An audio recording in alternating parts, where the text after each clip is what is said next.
I owe you all a great amount of thanks because you took something that I couldn't do and was frustrated, and that was fixing my in-laws' computer.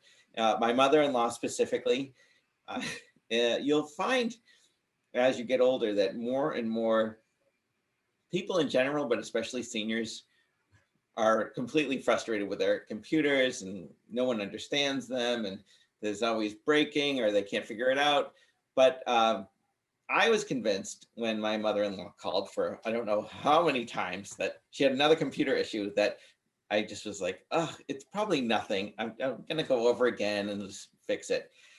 And then I saw it and I said, this doesn't look right. And I kept rebooting. I kept doing all these things because I'm okay with computers and I can usually get through it. But this one had me stumped and I had to make the call. It's almost like calling the EMTs. Like, oh, come help me. I can't deal with this anymore. So I So you called called 911. and she handed it off. And just for the sake of people watching this is an all-in-one computer, which is even uh, usually a little more challenging because they're hard to get to parts and pieces. So I'm going to start by just asking, who was it that did the initial diagnosing of what was wrong with this machine? I believe it was some of our sophomores here at our school because when I first came in and began working on it, Miss Batzer told me it was already looked at, and I kind of just started from there. Did you believe them? I did, yes. It's a good question. See, that's tough because sometimes I just don't believe it. I'm like, oh, it's nothing, or something's not plugged in. So you realize there was a problem. And then what's the next step in, I look at it like car mechanics, is that people think, all right, something's wrong with my car. And you never think it's going to be the entire engine. I'm like, what are the chances the engine's bad? It's really low. So you're going to go through all these things. So tell me a little bit about how you start to diagnose what's wrong with a computer that comes into the school. Well, based on the experience I've had here in school for the past 3 years, I've been able to look at situations like this, and I've seen many different kinds of problems. Sometimes it's storage, other times it's memory. So what I did first is I kind of ran through everything just to see what was working, what wasn't. And I also had some help from those sophomores and Miss Batzer. Eventually, we came to the conclusion that it was the hard drive. So that's where I started to look at. Now, I should mention that the problem showed itself that it would get to a Dell screen. It was a Dell one, all-in-one, and it would say something about updating or trying to fix itself. But so how do you get past that when the computer doesn't want to show you anything? Could you boot to the BIOS or anything like that? Or it's just like it was done? So I could go to the BIOS, which was very helpful, of course, because that basically shows me what's going on, what I can do, what I can't do. Another way I got around it was I actually just went on YouTube and I looked up how to get around the situation. And that wasn't exactly the answer because it didn't actually help, but it definitely gave me a lot of knowledge I needed to be able to get around it. So from there, I kind of just sprung off. I went onto the Dell support website and I just kind of found it out for myself. Griffin, at what point did you become involved in the surgical procedure? I was not actually involved in the fixing of this specific computer. What I was doing that same day was I was replacing the battery in my MacBook Pro. Well, Griffin's claim to fame is when Dylan was working on the all-in-one, Griffin and some other kids were working on a separate project, which is equally interesting that he'll tell you about. I want to hear about that because I am a big Mac guy. I sometimes joke that I have a whole apple orchard here at my office because I have so many rotten apples. Yeah, rotten apples. I'm going to hold that for now. I don't want to jump back to the PC, to the all-in-one. I mean, this is great. I think people are really going to enjoy hearing this because we cover the dark side and the light side. And for me, the dark sides are PCs. I think one of the biggest challenges is with an all-in-one or even just screens is they're usually not held together by screws. They're held together by plastic pieces snapping together. Yeah, Dylan can speak to that. Have you ever taken apart an all-in-one before? I haven't. So this was the first time. And like you said, when you take it off, it sounds like it's snapping. So I was so scared. I was thinking I was breaking it, but I read the manual and it said you literally need to take a screwdriver and pry it off. And that was the worst part for me personally. Can you, I mean, it's just the mentality of these manufacturers. I mean, really, is it that hard to put a couple screws in so it just comes off? But I'm sure it has to do with the manufacturing of these and the convenience. And they probably think, oh, there's nothing's going to go wrong with this for years. No one's going to need to pop the screen off. So you made it through that, which is really good. And how tough was it to get to the hard drive once it was open? To get to the hard drive, it was actually really easy. I just needed to take off a couple screws, and there's a little bay area you can put the hard drive in. That just slides right out. So that was easy. Oh, wow. And so the repair itself, after all the diagnosis, I heard it was still a little flaky when you tried to load the OS now, the operating system for those people that might not know what the OS is. Yeah, it was a very weird situation I went through today and when I was working on it last on Wednesday. So I replaced the hard drive and I rebooted the machine and it was still not working completely. So we tried to install Windows and it just wouldn't work. So I figured maybe the hard drive wasn't working. And I went back into the BIOS like I did the first time and it said the hard drive was faulty. So I replaced it again this morning and it still isn't working. Oh, So it isn't? it isn't. So I Oh. went to the Dell support website again, and the code that the machine gave me says the hard drive isn't working. So either it's a faulty hard drive or something else is wrong. So what would be the next step? I mean, we have a box of hard drives he's been using with like, I don't know, at least a dozen hard drives. But now that you're 0 for 2, I can think of a couple good steps. What I would you also- think to do next? I have some hard drives too, but I think that's one of the advantages of the program at the school for those who aren't aware of it is that you've got a lot of parts from all kinds of computers and all different kinds of years, and you can start to play around with it. And once you realize that the hard drive's dead, the caution can go away a little bit as far as trying to preserve data. So that must just be a relief thinking, oh my God, how am I going to get the data off this? But, Right. ultimately my in-laws could get away with a Chromebook.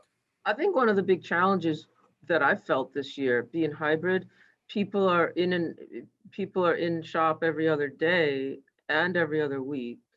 So what is that, 2 or 3 days out of a 2-week period? Mm. So technical documentation becomes that much more important because if he's gonna, so the alternative is he can work on it until it's finished, or he can pass it off to a sophomore.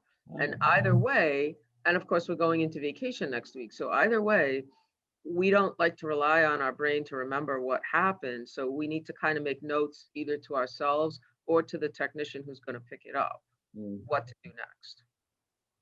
That's been my approach. And that's a hard thing to do, because the bell rings, and especially the Friday before vacation, the bell's going to ring and we're just going to run away. I'd love to go to hear some of Griffin's issues. And so was this your personal, was it a laptop or desktop? Tell me a little bit about your machine that you're working on. Yes, this is a MacBook that I purchased for music production, and I'm a new user to Mac, so this is a completely new experience for me. But the computer was in perfect working order. I got it from eBay, refurbished from a third-party seller, and I noticed that the battery was draining faster than one typically would. So I looked it up, and I realized that this specific model that I have, which is a late 2013 MacBook Pro, it's fairly easy to replace the battery. As MacBooks get newer, Apple has been making more and more ways to make it harder for third-party users to fix their computers. But luckily, this one is still pretty simple. Well, not simple, it was very complicated, actually. It took a long time, but I was able to do it. So the process is difficult, and it took a while, but I was able to do it. How did you teach yourself? I'm sure you were there, all the resources there, but I'm going to guess you probably had to look up some stuff to access what you needed to do. I think you really did it, Griffin, with the help of the Lord, wasn't it?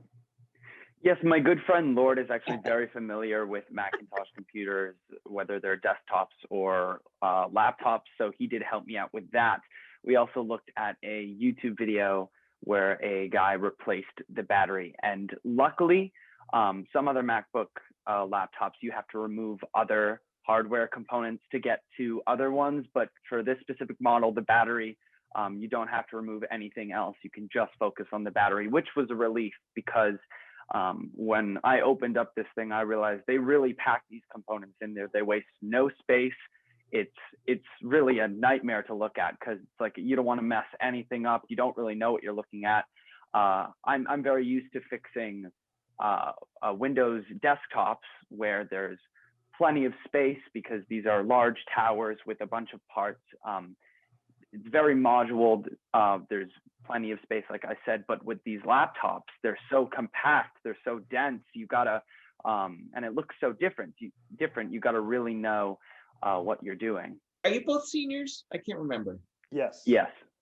Do you, well, know that with this skill that you've learned, uh, you'll always have a source of income should you decide that there are so many people that constantly need things fixed, updated, maintained, especially seniors. I mean, I tell my friends that if they ever want to make millions of dollars, set up a little table at a senior living facility because from the smallest, simplest fix to fixing an all-in-one computer, I mean, the need is really great. But it really is, you know, I'm always pushing people to learn technical skills and follow technical education because at some point you're really going to be the hero of the group, no matter where you're working, because you have that understanding. And with IoT and just everything needing a computer and communications and all these other things, I think that you'll be able to almost write your own ticket. So what have you decided, you know, once the school year ends? Do you have plans?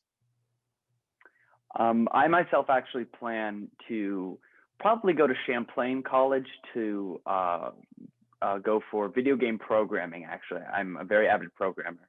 Oh, cool. Is that Vermont or New York? Yeah. Oh, wow. Up in Burlington. Oh, that's a great area. Awesome. So much fun. It's beautiful. Have you visited the school already? Yeah, I have. Luckily, I was able to do it before COVID became a thing. It was very beautiful. It was awesome. Oh, neat. Awesome. All right, Dylan, it's up to you. I am currently going to UMass Lowell this fall, and I'm hoping to study cybersecurity. That's been a big interest of mine.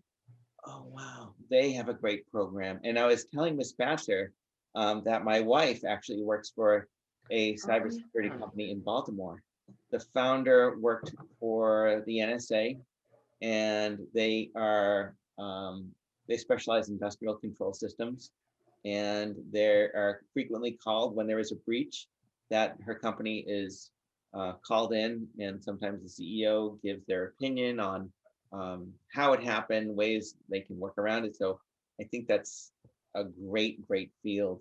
And you know, just want to remind you both that if you ever need mentors, we all, Ms. Batzer, myself, and others, it's great if you can maybe find someone to help you with the questions that come up. I never had one. I mean, I sort of did later in life, but I think about all the questions that, you know, about how am I going to pay for college? Should I even go to college? Is this a good thing? So if you have it, if you don't have it, try to, you know, don't be afraid to ask and say, you know, I've got some questions. Are you the first ones in your family to go to college at all? I am. Oh, yeah. Oh. My mother went to college. My father did not. Wow. What is it like, Dylan, in trying to understand the process and what courses to take? And I mean, I remember I hated it. I was so overwhelmed, so frustrated. Well, personally, I was very scared going into it because, well, my parents have both been to school for, well, my mom did cosmetology and my dad did barber school. So they did have experience in some sort of secondary education, but I'm the first person in my immediate family to go to an actual like big college. Right. So having to figure that stuff out was very scary. So I did rely on my teachers a little bit, and they were a huge help, teachers and my guidance counselor. So I think I did pretty good with my whole process. Oh, that's Yeah. fantastic. That's what I was wondering. I don't really get involved with the college part much. That's why we have guidance. But did they seem to be pretty helpful? I mean, through all your 4 years here, was guidance pretty good for both of you? Yes, guidance was pretty helpful for me. My guidance counselor was able to set up some meetings with me She gave me some steps on what I should do, and if I had any questions on like the Common App, she was very quick to answer them. She was very resourceful. Definitely helped me a lot. That's good. That's And I good. agree with Griffin because our senior class alone has over 300 kids, and we're all trying to do this at the same time. So just being able to reach out to our guidance counselors and get a response within a few days, that's really amazing. And they're always there to help us. They have all the answers. So it's a really good help trying to get to college with this. That's really good to hear you say that with that perspective, because, you know, I have freshmen and sophomores and they say, I want to go down to guidance. I need my GPA. Like, they don't understand. Like you said, yeah, you know, I can get a response from them in a few days. And that's realistic because each of those guidance counselors probably has more like 600 or 700 kids, really. I know. So a kid expects to just walk in there and get waited on immediately. That's not always realistic. And of course, they're available for emergencies, but you know, you needing your GPA for a college application is not necessarily an emergency. So it's good to hear you have some perspective on that. Mm-hmm. You know, it's really nice if you two are looking for money, you can partner up and uh, Yeah, that would be nice. does the max and Dylan, you do the PC, Oh yeah, and you'll I have know. plenty. You'll have What else is spending there? money in your going forward. What else is there? That's really great. Right. Well, I appreciate the diagnosis. It sounds like the all-in-one isn't fixed, isn't solved yet, which makes Not me yet. You know what I thought? When you're 0 for 2 with the hard drives, I hate to say it, what if it's the hard drive controller, It could be. right? And that's the scary part. Yeah, couple of thoughts. We need a known good hard drive.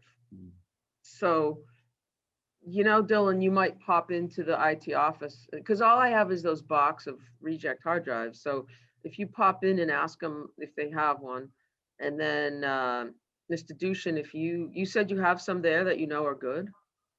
Yeah, what are they, 3.5 or 2.5? 2.5.